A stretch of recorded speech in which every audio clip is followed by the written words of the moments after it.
What's up, everybody? Welcome back to Off the Wall. Today, we're going to review Bad Batch episode 6, which is called Tribe.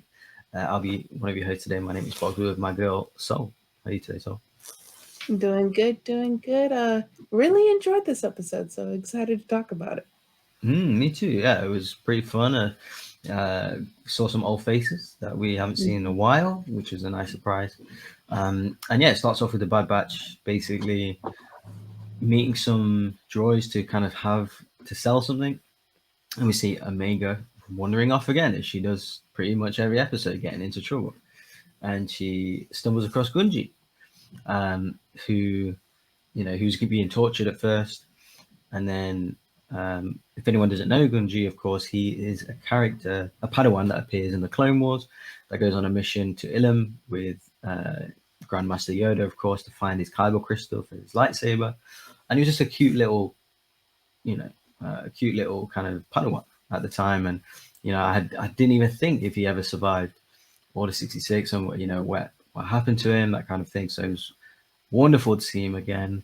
I didn't put two and two together from the trailer for some reason. I just thought, who's this weird Wookiee Jedi thing? And then, of course, it was him.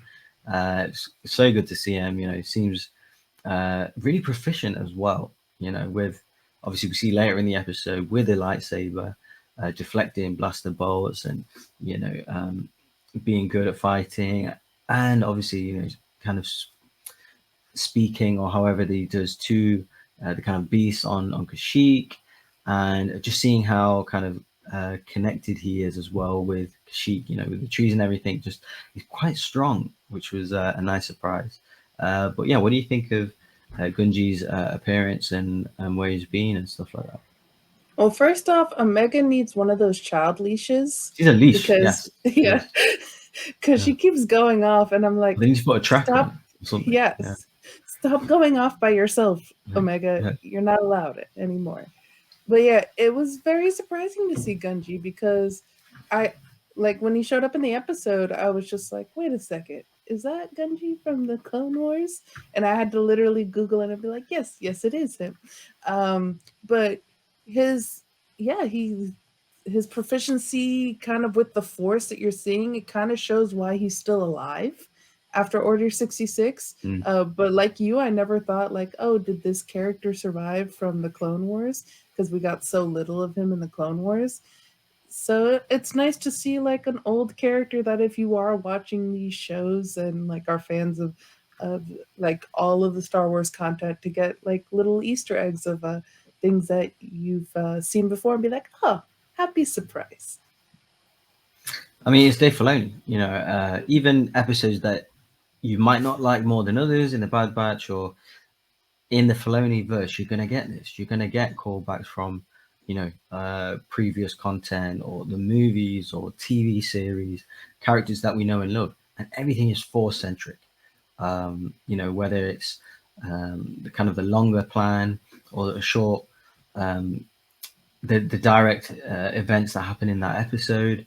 Whether it's Dooku's wealth or something else, or whether it's something similar to a pod race, or like this episode, we had an actual Jedi, a Padawan, in the episode, which is great. And it was such a reverse of Kanan in obviously Rebels, where he uses his lightsaber in the first episode to save the Wookiees who are enslaved. This episode, we get the Wookiees saving the Bad Batch, even though he's kind of captured and stuff. So it was fascinating. And at that point, we obviously establish he's a Jedi.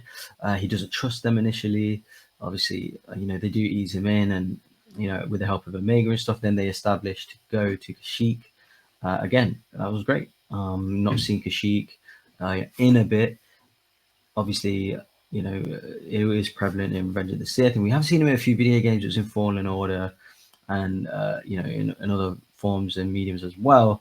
But it was really nice being on Kashyyyk. I mean, it's full of like, it just seems so old and connected with nature, and how everything's centered around trees, and even his lightsaber is made of, I don't know if it's wood or something, like an old tree or something. So it's definitely again, another callback to things that we're invested in and things that we love.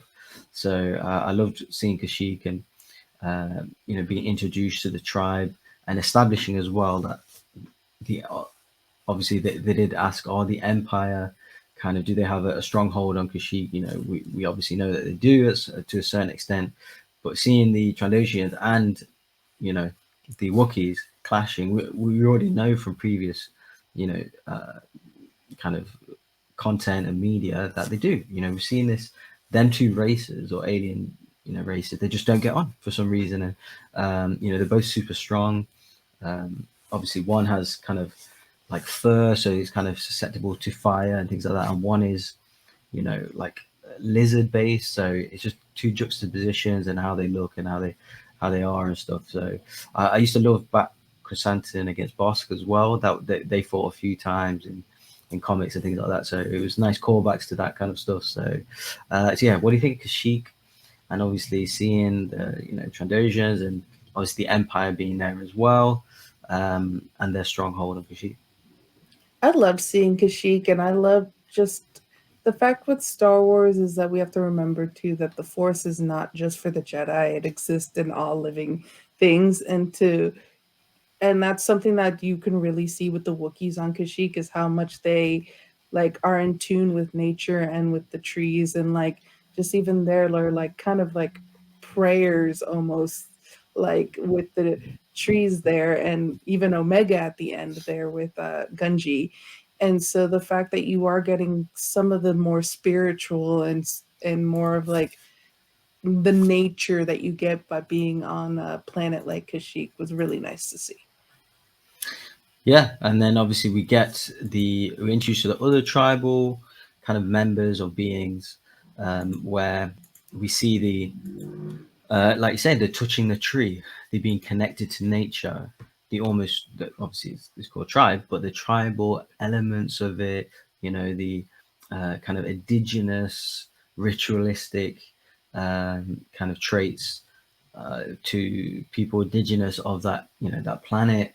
Again, I loved all that. It was obviously similar to Avatar with Pandora and everything, but I really liked it, because there is like an ancient history type thing connected to Kashyyyk, and this kind of authenticity about it, and being tree based and wood based, that kind of thing. So, and obviously Wookiees being quite simplistic in their look and how they are and things like that. So, and obviously that they can't speak basic and things like that. So, yeah, and then obviously we saw the basically a long great battle, with the Empire and Trandoshians against the Wookiees, and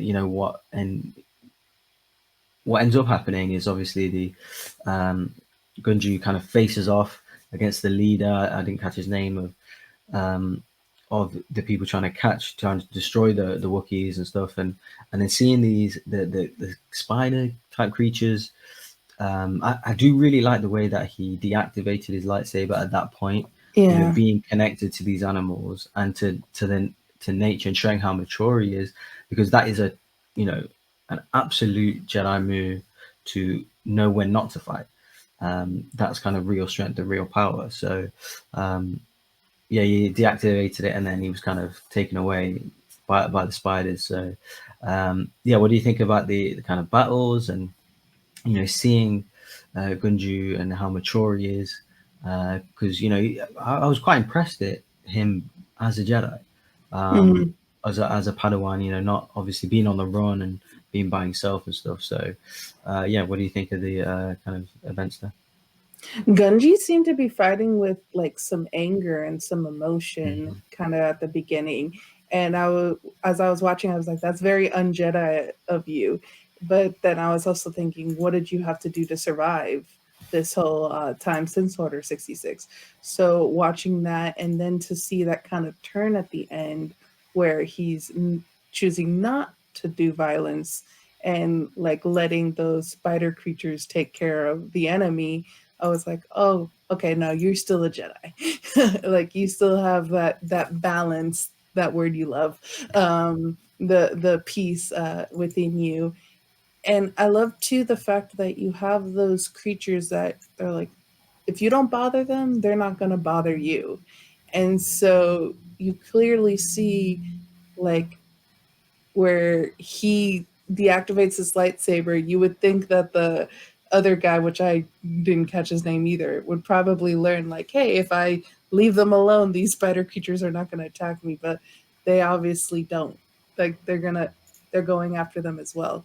So it's kind of one of those where they have that advantage of being on their planet and knowing like the nature and knowing how the creatures on that planet act, and kind of like that one of like if you're trying to colonize or trying to come into a different planet and trying to attack, like you should do your research on how the creatures act on that planet because they might come after you too. Yeah, it goes back to, like you said, that magic word, that beautiful word of balance. Obviously, these characters are on, if you will, this side of the force, so they have the more balance, so they can handle this, potentially dangerous situation. But when it's presented the other way, because they're imbalanced, they're trying to capture people for enslavement or for bounties.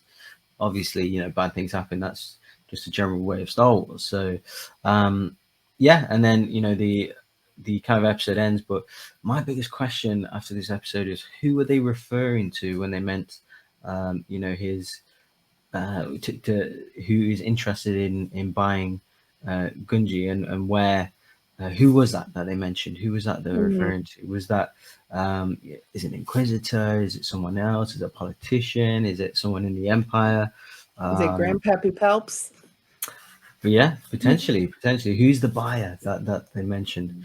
Yeah, so that was really interesting, and yeah, because obviously we have seen Palpatine in the trailers as well, so it could be maybe something uh, back there on Coruscant. We'll see.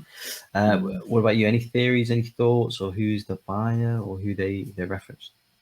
Any ideas? I'm thinking like everything seems to in the Disney era lead back to Palpatine. So like I'm feeling that it's Palpatine trying to go after any Jedi that he can either turn or thinks he can turn, Mm. or to make sure that they are like dead and gone off the face of all the planets. Yeah, very, very possibly. But yeah, I enjoyed this episode. There's obviously a lot. Again, we had a Jedi at the center of this episode, completely, out of the blue for me. So yeah, I very much enjoyed it. Um, and yes, I'm still wondering where Crosshair and Cody is, but we did get a good episode in between, especially after the back of the last episode, which is almost totally filler. I had no relevance to Mm. the overall plot. At least here, we got a good story with a Bad Batch, and a Jedi at the center of it, this interesting twist. It was a clear hint, wink, wink of, yes, we have a buyer who's after Jedi still, and these guys were protecting him and returned him home. So, any final thoughts, Sol, before we wrap up this episode? Any future predictions? I want to know what other Jedi are alive and if we're Mm, going to see them for in sure, the Bad for sure. Batch because we know there's a buyer. So who else is alive out there? Yeah, he also been captured. What's happening with the rest of them? The other, Padawans on Ilum that time. Obviously we know Ahsoka was there, but who went with Yoda? Who else? What happened to them? Hopefully they weren't all taken out, but we'll see. Thanks everyone for tuning in and watching our episode review of episode 6 of the Bad Batch. Let us know what you guys think of this episode and how the season overall. Any thoughts or predictions who the buyer was, let us know. But if you haven't, please subscribe and we'll see you guys on the next review.